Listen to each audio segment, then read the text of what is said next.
everyone at Roberts McCubbin Primary School. It's Adam here from Real Schools, just with a little follow-up video for you. So I'm hoping that this can be a handy resource for you post our day that we spent together around professional learning, particularly around the concept of kicking off our partnership titled Building a Restorative School for Your School. So first of all, thank you so much for the way that you participated on the day, and I guess second of all, I hope that there's been some movement since. So whenever it is that you happen to be watching this video, I hope that you're thinking about the little commitments that allow us to provide some traction and some momentum, and indeed I'll do my part for that by making sure that at the end of this video your 15-second commitments are included. I wanted to make sure also that you got a little bit of a reminder about what we were on about on the day. So the first part of the day, our first module I guess of working together, was very much around putting our restorative goggles on and just starting to actually see that we can actually view our practice through a few different lenses, and very much that idea of the relational lens and those tenets of restorative practices, that what we're on about here is harm and relationships. So anytime we get conflict,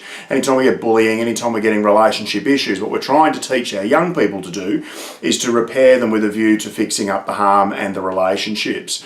And so that was our first session. We're sort of really getting clear about how we can start to, use some different frames to be able to achieve consistency, because what we agreed on was that consistency is important, but also that the worst way to be consistent is just to try. So we need to have some agreed language, and we need to have some agreed ways of reflecting on our practice if we want to achieve some of that consistency. So in the second session of the day, we started to have a really good look at what we refer to as 3 restorative instruments that help us to be able to achieve that consistency, but through that lens of harm and relationships. And the first one was the restorative operating domains, which is all about the balancing firmness and fairness. And whether it is that we're in the 2 box, the 4 box, the with box, or the not box, we have the opportunity to reflect and think about how we can get our way back to the with box with some sort of regularity. Remembering that we all have our defaults, and mine clearly is to slip to the 2 box.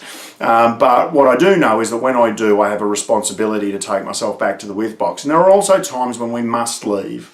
There are times when the kids won't cooperate with us, and we need to make sure that we have high expectations in place. And with hand on heart, if we can say that we need to do something to you at the moment, but we're ready for you. We're ready to do the work the way we do at Roberts McCubbin Primary School in the with box when you're ready. And what we find is that in time, most kids come around to our way of working. We start to get that voluntary cooperation, we get that going beyond the call of duty, and then we get really great creativity and moral development as a result of that. Then we looked at our second restorative instrument, which is the continuum, reminding us to think about all the way from the informal through to the formal, about what are the different ways that we can step in with consistency. So the first one at that very informal end, if you remember, is called an affective statement.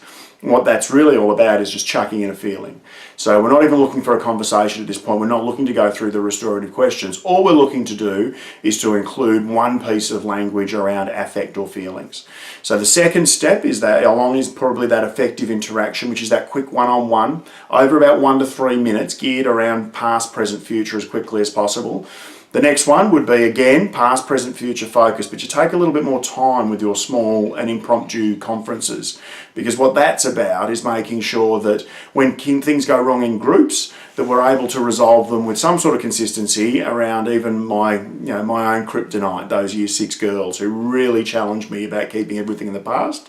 So my method for that was around P3, P3, F3, and keeping it to 3-minute chunks around past, present and future to make sure that we scaffold that conversation forward as regularly as we can. We looked also at running circles, and we touched upon those 5 different types of circles that you can get started with straight away.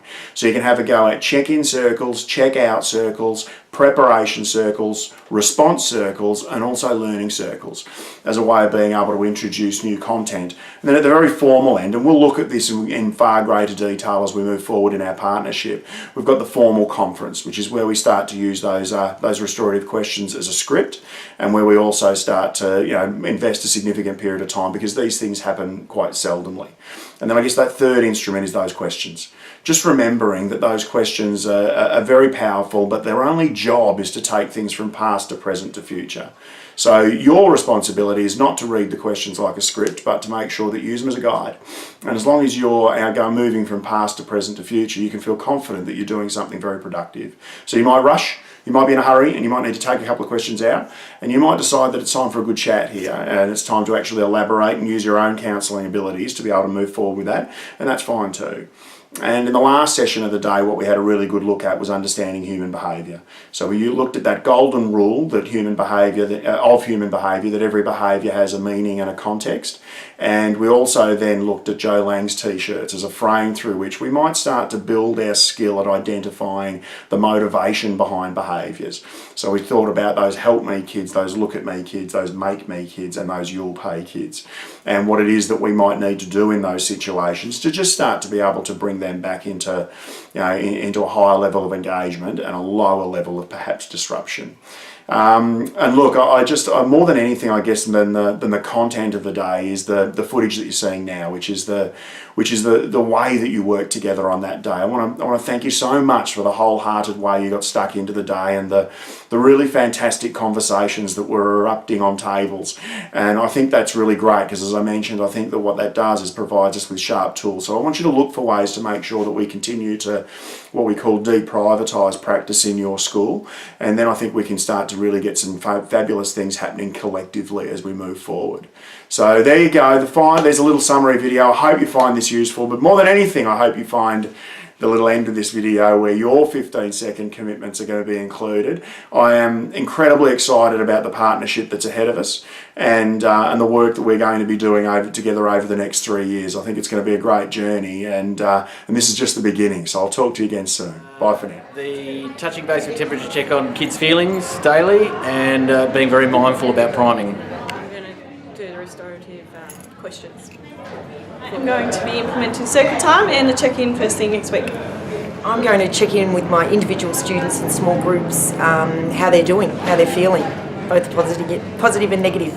Try the positive priming, so focusing what we want them to do, not what we don't want them to do. Did I just... Michael, and I want to do priming, but in a positive way rather than reinforcing negative approaches.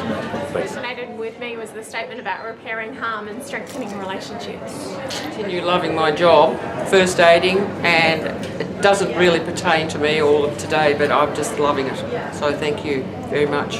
I'm not going to say it's nice. I'm going to make circle time a part of my weekly planning and follow up on the children's responses. I'm going to implement a check-in circle time and then reflect on those responses.